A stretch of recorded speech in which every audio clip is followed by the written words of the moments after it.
If you don't want to hear the truth about how I feel about Broly, then do not watch this video. I'm gonna lose a shit ton of subscribers, aren't I? Hello everybody, Tyrone the God 3 here, and welcome to Legendary Super Saiyan Broly movie review part 2. And in the first part, I basically said some beginning stuff to get you all ready for this stuff. And excuse me, I also did the summary for the movie, or basically everything that happened in the movie. So with the movie summary over, now I go into exactly how I feel about this movie, and then as a bonus, I said how I would talk about Broly in general, because a lot of fans love Broly, and I love pissing my fans off. Basically, this movie, it's not horrible. I will say that. It's not a bad movie by any means, actually. I really like this movie. One of the things stopping this movie from being in my top 5s, however, is this. Broly himself. Like, if the main villain had been Paragus, I think I would have been fine with this movie, actually. This movie has nice premise. I like the overall plot of how this movie is distributed. Unfortunately, the villain used to distribute it is a villain that more or less gets a lot of popularity and deserves some popularity. I mean, for Christ's sakes, he is a Saiyan. He's the only other Super Saiyan that other than the regular Z Warriors that's an actual villain. And you know, to know that there's a Super Saiyan out there that's stronger than all of the other Super Saiyans is very noteworthy, and I can see why he's gained so much popularity. However, I don't like movies where, like I said, where the villain is so strong, he is basically unstoppable. I hate movies like these. I don't like movies like these because it's basically just me looking at the Z Warriors get their asses whooped for 40 minutes, and I don't want to watch that. I mean, yeah, there's a lot of movies where it shows that the heroes are definitely at a disadvantage, like Dead Zone, World's Strongest, and Tree of Might, but eventually they more or less are even with the villain at some point during the movie. Here, we just see the villain beating all of the Z Warriors' asses for literally 40 minutes with no sign of the Z Warriors getting any good hits in. It's just a beatdown fest, and it's embarrassing. I don't want to see Goku and his crew get ass whooped for an hour and a half. That does not make a good movie for me. And that's what takes the quality down. Now, as far as things go, like I said, this movie has a great origin story. Like, it definitely draws in with the original anime series. Frieza destroying the planet while all of this is happening does make sense, and it doesn't interfere too badly with the plot to where it makes any plot holes. In fact, this movie does a good job of not making any plot holes whatsoever, as it's one of the few movies that actually takes place in the main DBZ timeline, with the only other movie being Dead Zone. And there's another movie I'll review later that takes place in the same timeline. Well, 2 other movies actually that take place in the same timeline. Oh, my fault. 3. 4, sorry. There's 4 movies that happen in the same timeline. I'm sorry. But overall, long story short, it's a good movie. I'm just gonna slow everybody down right now and say that it's a good movie. So I'm sorry if I made it sound like I had everything against this movie, but I'm definitely not gonna say it's one of the best movies. I definitely like the parts of the picnic where Krillin's singing very terribly and Master Roshi is balancing the plates. If anything, if it weren't for Master Roshi and Broly and Paragus' origin story, this would be a very dull movie to me, and I wouldn't bother watching it multiple times. This movie is just very one-dimensional when it comes to the main villain, because when it comes down to the fighting half of the movie, not much is really happening. I'm just watching Broly beat the Z Warriors' asses for 40 minutes, and I don't want to enjoy that. which is sad because the story that built up to the fight is pretty good. Paragus has a nice reason for wanting revenge against Vegeta and his father. The setup of making a plot in order to have Comet Komori crash into a fake planet Vegeta, with Vegeta and the other Z Warriors dying in the crossfire, is a very good plot. It's a good plan. Paragus is good at making evil strategies, and to see someone like Paragus, who was very loyal to King Vegeta, sudden slowly but surely turn evil to the point where he'd even abandon his own son if given the circumstances, definitely makes for a more colorful character. Paragus should have been the main villain of this movie. If they had just boosted his power in order to make him stronger than the others, then this would have been a definitely interesting movie, because he'd showed to be a lot more dimensional than Broly and Turles are as Saiyan-based villains. Unfortunately, Broly's the main villain. Now, I'm about to talk about Broly. Oh, would I recommend this movie? My bad. Yeah, it's an okay movie if you're willing to just watch the Z Warriors get their asses whooped for a while, but it's... And the resolution to how Goku wins this movie makes little to no sense to me. I can get that Goku can absorb the energy of the Spirit Bomb in order to make a Super Dragon Fist to defeat Super Android 13. That makes perfect sense, because that energy isn't just Goku's, it belongs to everybody on Earth and his own while at Super Saiyan. So that makes sense. But this makes no sense. If Broly was able to beat Piccolo, Gohan, Vegeta, Trunks, and Goku while they were fighting him together, then how the hell would Goku stand any more of a chance with all of their energy in his body? How would he be any stronger? Broly was able to beat all of them at once, so shouldn't he be able to do that again? What's the difference? Yeah, doesn't make much sense. But it is worthy to note that Goku punched Broly in a weak spot, the abdomen area, where he got stabbed in as a baby. So it's worth noting, I guess. But would I recommend this movie? I'd watch a couple of other Dragon Ball Z movies before going straight into this one. And I'd watch a couple of episodes of the series first before jumping into this one as well. Because this movie, while it does a good job explaining plot origins and a good job of comic relief in between the movie itself doesn't hold its own if you're just watching it for the action. Because to me, this is the most boring movie out of all of the DBZ movies I've ever seen when it comes to them fighting. Which is sad, because fighting is the major part of DBZ. I'm one of the weird DBZ fans that actually likes the plot and the things outside of fighting, but I really love the fighting as well. So it's worthy to note that fighting in DBZ is obviously going to be a very important factor. And if you come to watch this movie to see a great fight, then you might want to look elsewhere. Because in this movie, it's just a sludge fest of Broly having a free-for-all all over the Z Warriors. And that just isn't entertaining to me. I'm sorry. Yeah, I know that the villain has an advantage against a lot of the Z Warriors in the Dragon Ball Z movies. It's the formula of a DBZ movie. But there's ways to implement this without making it annoying. For example, in the Super Android 13 movie, the main villain, while he was stronger than the others, at least showed that Goku, Vegeta, and Trunks stood somewhat of a chance at the beginning where they were defeating the other androids. It wasn't until he turned Super Android 13 that things got sort of stale.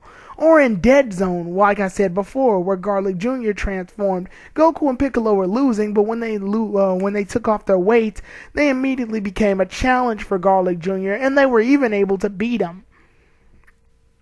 Until Garlic Jr. came back and whipped out the Dead Zone.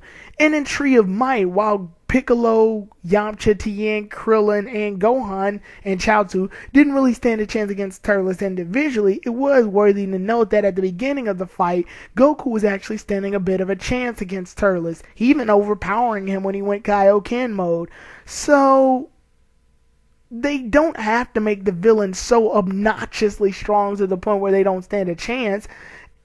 They could easily make this villain strong enough to where he's still stronger than the other Z Warriors, but it's still a challenge for him to actually beat them. I don't want to just see the Z Warriors get their asses whooped all the time. Hell, even Dragon Ball Z Battle of the Gods, Bills gets hurt by Vegeta during the fight. He doesn't just completely plow through all of the Z Warriors without them bringing somewhat of a challenge, but I'll review that movie later, obviously. Now, and Broly as a whole. Here's my thing on Broly. Broly is a very two-dimensional villain. I said one-dimensional earlier, but I meant to say two. Because here's the thing with Broly, and I think it's funny how his name is based off broccoli, because if you've ever seen this episode of Courage the Cowardly Dog, it can basically show how each Broly movie goes. Boiled broccoli, not bad. Old rancid boiled broccoli. Okay, that's worse, but, it's still edible, I guess. Old rancid boiled broccoli that's been stuck in between a fly's toes for about a week. Yeah, that's disgusting and cannot be eaten. That's kind of like how Broly's movies are. First movie, good. Or okay. Second movie, third movie, horrible. I'm going to review those two movies, obviously, but let's just get into things. Broly's personality is okay in this movie, but still needed more depth. There wasn't much to Broly. The reason he hates Goku is completely idiotic. I've been born on the same day as several people, I bet. And no babies have gotten mad at me for crying in the same incubator room that I was in. It's a dumb reason for Broly to get mad at Goku, and it's a dumb trigger to make Broly transform Legendary Super Saiyan. It's stupid. 2. While Broly is a raging powerhouse, there's not really much else to him. This movie, however, did him justice by making him a little cynically comical. In the sense that, 1, Broly's about to launch a beam towards the Shimoians, but instead of the beam hitting the Shimoians and completely eradicating all of the Shimoians just with that shot alone, it ends up making a U-turn and blows up their planet instead, crushing their hopes, not their bodies. Pretty funny. And Broly even goes off as to comically say, "Oops, did I just blow it up?" Pretty funny. It's also noteworthy that Goku's, while fighting him, is like, "Hey, can we get a handicap here?" And Broly's like, "Is that another word for coffin?" And he still ends up just blasting him, and that's funny too. So it's good to see that Broly, while completely insane, still has some form of ruthless vigor and comedy.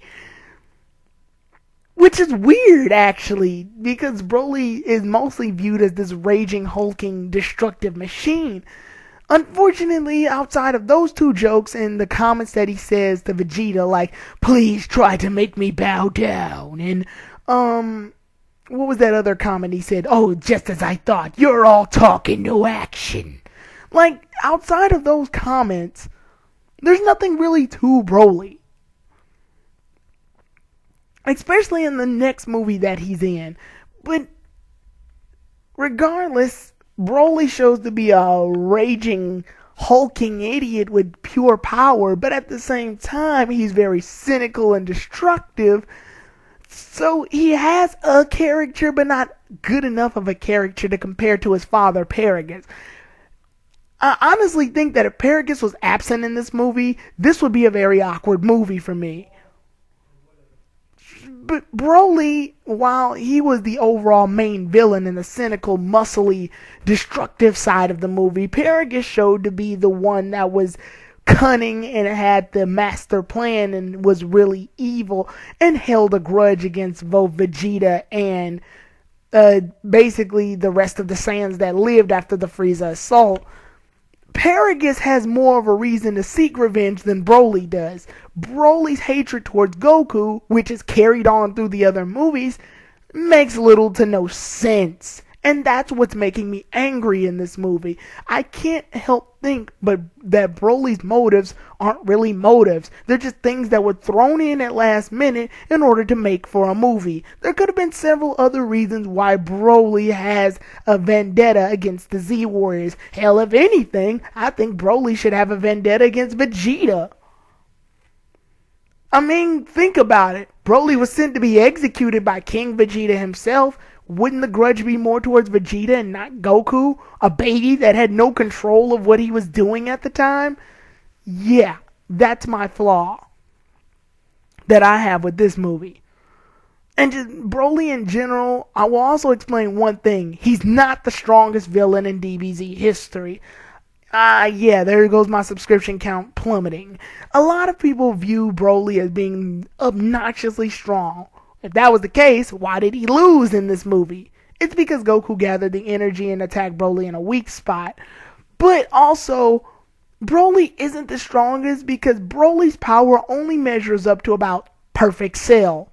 Super perfect cell, actually, if you want to look at it that way. This is because, one, think about what it took to bring him down. 2 full power Super Saiyans, 2 Ascended Saiyans, and a Super Namekian, which is basically stronger than a Super Saiyan. So, with all of that added up, it equals about the same strength that Super Saiyan 2 Gohan was when he defeated all of the Cell Juniors. Why? Because the Z Warriors couldn't defeat the Cell Juniors when they were fighting in their strongest forms, but Gohan could beat them effortlessly. Which means that Broly's about as strong as Gohan was at Super Saiyan 2. And that's basically how I'm going to base Broly's power off of. Being about as strong as Super Perfect Cell.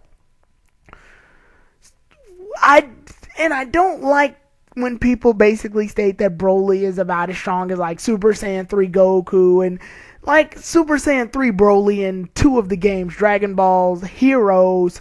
And also, he was in, I think he was also made an appearance in Dragon Ball Zenkai. And he also made another appearance in Dragon Ball Z Raging Blast 1 and 2.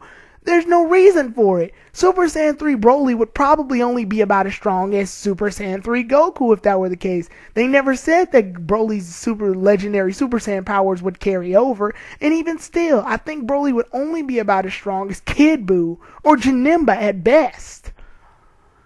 Broly is not the strongest. The only reason that Broly is viewed to be the strongest is because in this movie, he was untouchable. Because they made him untouchable in this movie. Broly, more or less, is viewed off to be really strong. And the legendary Super Saiyan form is basically, to me, what an Ultra Super Saiyan would be. The only difference is that Broly maintains all of his speed and stamina that the Ultra Super Saiyan transformation couldn't hold because, too much strain on the body. But Broly has a special condition that allows him to do this. It's kind of like, you ever see a mentally challenged person have more strength than a regular? It's more or less like that, and I mean no offense to mentally challenged people or anything. No offense towards them. I'm just stating an example. It's just like Broly is schizophrenic, and his schizophrenia can make his power level skyrocket to obscene amounts. It's the equivalent to like when a person who's in the army hears or sees something that triggers that mode of battle within them that allows them to be much stronger and faster than they normally would have if they were just chilling. Same concept. It's just that Broly's trigger is Goku. It's kind of stupid. But with that said, that's basically how I feel about Broly. In this movie, he was okay. Not the best villain, obviously. Paragus is actually the best villain in this movie to me. But unfortunately, he was just a sideshow for what the real threat was. I'm not gonna say I hate Broly. I'm just saying that 1, he's overrated, and 2, there's not really much to his character, and I will actually compliment on that as I review his other 2 movies. Yeah, because he was so popular, he was able to receive 2 movies, unlike Cooler, who only received 1. So, yeah, with that said, that's how I feel about Broly. Hopefully I didn't upset too many Broly fans. I'm sorry if I did, but unfortunately to me, Broly just comes off as a villain that's really obnoxiously strong, but nothing else. And he's not the strongest. He just happens to be the one that beat a lot of the Z Warriors when they were at their peak. That's all. The next review I will do will actually be movie 8.5. What do I mean by that? Well, I'm going to be doing something a little different, and it's a surprise to a lot of people. Some of you all may recognize this, some of you all may know what this is ahead of time, but I'm looking forward to this one because of this next movie that I'm doing a review of is actually going to be, it kind of counts and kind of doesn't count as a movie, but it's like a alternate movie, whatever, and it would be in my top. So I'll see you all then. Tyrone the God 3 out, everybody.